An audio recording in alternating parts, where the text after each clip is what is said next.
అందరికీ నమస్కారం. భగవాన్ శ్రీ రమణ మహర్షుల దివ్య జీవిత మకరందం 74వ రోజుకి స్వాగతం. 11వ ప్రకరణం కరుణామయుడు.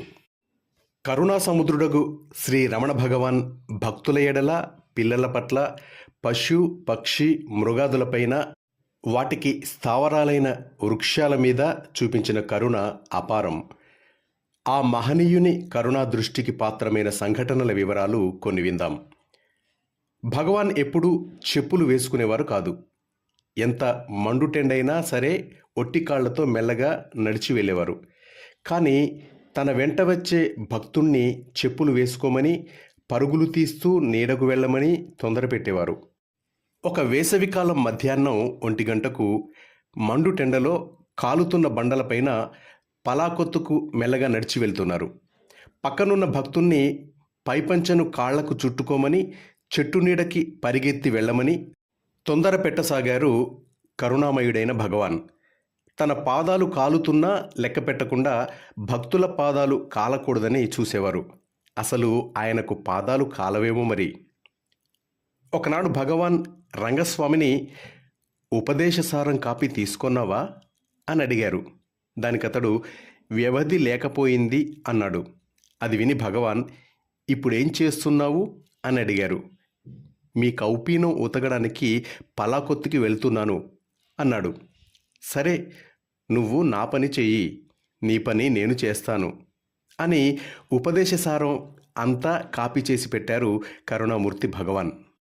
ఒక రోజున భక్తురాలు మొదలియారుపాటి మరమరాలు తెచ్చి భగవాన్కిచ్చింది.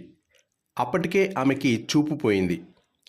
భగవాన్ ప్రేమతో వాటిని స్వీకరిస్తూ, ఈ పాటి నేను కొండ మీద ఉండే రోజుల్లో నన్ను పోషించింది. ఇప్పుడు పెద్దదైపోయింది.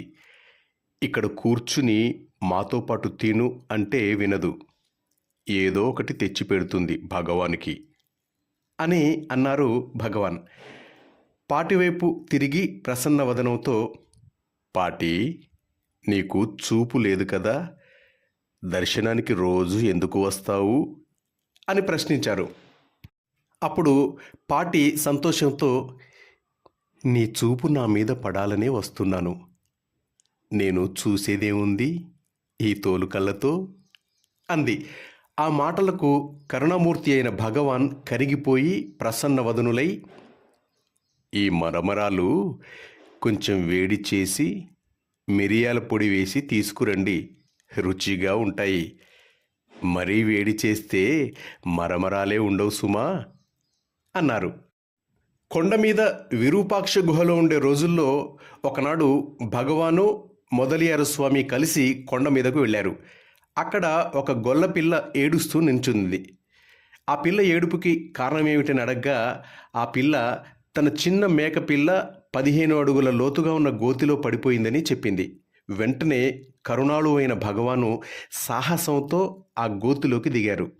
మేకపిల్లను భుజాల మీద పెట్టుకుని అత్యంత కష్టంతో పైకి వచ్చి ఆ మేకపిల్లను ఆ అమ్మాయికి అప్పజెప్పారు కరుణామూర్తులైన భగవాన్.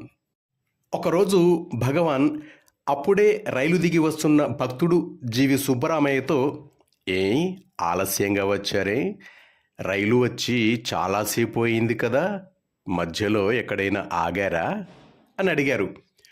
అవును భగవాన్, మధ్యలో ఒక భక్తుడు కనబడి భగవాన్ దగ్గరకు స్నానాధికాలు ముగించుకుని వెళ్దామంటే సరేనని ఆ తీర్థంలో స్నానం చేసి ఇటే వస్తున్నాను అన్నాడు సుబ్బరామయ్య. అది విన్న భగవాన్ కాంతితో వెలుగుతున్న కళ్ళతో చిరునవ్వు చిందిస్తూ, మీకు తెలియదా, అది ధూళిపాద దర్శనం. భక్తులు నా దగ్గరకు ఎట్లా ఉన్నవాళ్ళు అట్లా రావచ్చు.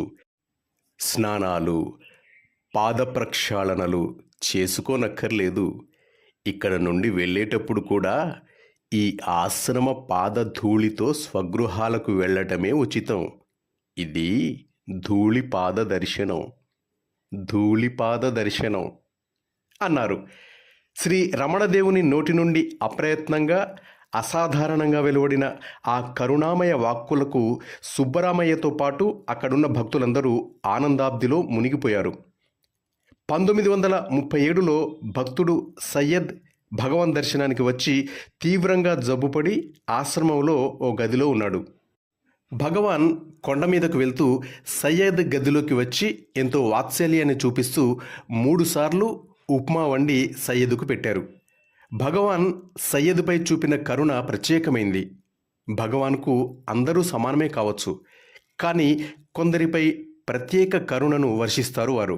అట్లా ప్రత్యేక కరుణ చూపించినంత మాత్రాన వారి సమత్వానికి భంగం లేదు.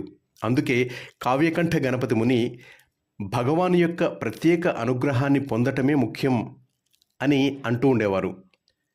ఒకసారి భగవాన్, ఎక్కడ మాట అనేది ఉండదో అక్కడ నేనున్నాను అని అన్నారు.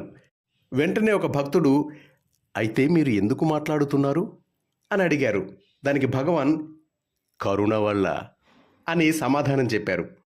ఒకరోజు సాయంత్రం భక్తుడు జీవి సుబ్బరామయ్య ధ్యానానికి కూర్చోబోతూ ఉంటే వారి చిన్న బిడ్డ ఇందిర అన్నం పెట్టమని ఏడుస్తుంది.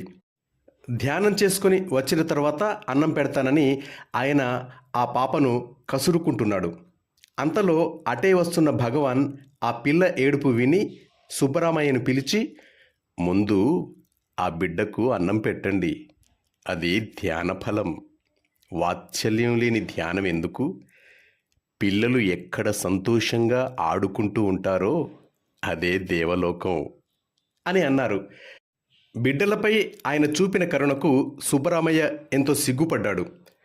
ఒకరోజు మహర్షి భోజనానంతరం వాడుక ప్రకారం కొండ ప్రక్కకు వెళ్తుండగా ఆశ్రమం పక్కనున్న మామిడి చెట్టు కాయలకై కొంతమంది బాలురు చెట్టుపైకి రాళ్లు రువ్వుతూ కాయలతో పాటు ఆకులను, కొమ్మలను, రెమ్మలను రాలుస్తున్నారు. దానికి మహర్షి చెలించిపోయారు. ఆ పిల్లలతో, మీకు కావలసింది కాయలు, అవి కోసుకోవటంలో తప్పు లేదు, కానీ అనవసరంగా కొమ్మలను, రెమ్మలను విరిచి ఆకులను త్రుంచి చెట్టుకెందుకు హింస కలిగిస్తారు అంటూ ఆ పిల్లలను మందలించారు. ఒకరోజు ఎచ్చమ్మ అనే భక్తురాలు 1,00,000 తులసిపత్రి వ్రతం పూర్తి చేసి భగవాన్తో ఆ విషయాన్ని గొప్పగా చెప్పింది. అది విని భగవాన్, ఆ చెట్టుని అన్నిసార్లు గిల్లడం కన్నా 1,00,000 సార్లు నిన్ను నువ్వు గిల్లుకోకపోయావా అన్నారు. ఆ మాటలు విని ఎచ్చమ్మ సిగ్గుపడిపోయింది. ఒక రోజున భగవాన్ కొండ మీదకు వెళ్తుండగా ఒక భక్తుడు ఆయన వెంట వెళ్తూ కన్నీటితో తన భార్య పోయిందని, తన పిల్లలు తల్లి లేని వారయ్యారని ఎంతో దీనంగా చెప్పుకున్నాడు. భగవాన్ ఏమీ మాట్లాడలేదు. కొంత దూరం వెళ్ళాక భగవాన్ ఆ భక్తుడికి దారినే పోతున్న 2 మేకపిల్లలను చూపించి, వీళ్ళు కూడా పాపం తల్లి లేని పిల్లలు అన్నారు. భగవాన్ నేత్రాలు ఆ విషయం చెప్పుతున్నప్పుడు చెమ్మగిల్లాయి. ఈ సంఘటన భగవాన్కు తల్లి లేని మనుష్య పిల్లలైనా మేక పిల్లలైనా ఆయన వాటి పట్ల చూపే కరుణ ఒకటే అని నిరూపిస్తోంది. అది శీతాకాలం, రాత్రిపూట చలి బాగా వణికిస్తున్న రోజులు. సేవకుడు రోజు రాత్రిపూట భగవాన్కు దుప్పటి కప్పేవాడు. ఒకరోజు ఉదయం సేవకుడు వచ్చి భగవాన్పై ఉన్న దుప్పటి తీశాడు. భగవాన్ ఒడిలో 10 కుక్క పిల్లలు గబగబా బయటికి వచ్చాయి. సేవకుడు ఆశ్చర్యంగా, ఎక్కడివి ఇవి అని అడిగాడు. అప్పుడు భగవాన్, ఈ చలికి ఇవి గడగడ వణికిపోతున్నాయి, వాటిని తెచ్చి నా ఒడిలో పెట్టుకుంటున్నాను, అప్పుడవి వెచ్చగా నిద్రపోతాయి. నీవు ఇప్పుడే చూస్తున్నావు కాబోలు, నేను రోజు ఇట్లాగే చేస్తున్నాను అని అన్నారు ఆ ప్రేమమూర్తి అయిన భగవాన్. మాస్టర్స్, కరుణామయుడు తరువాతి భాగాన్ని రేపు విందాం. అంతవరకు సెలవు తీసుకుంటూ మీ నవీన్, వరంగల్.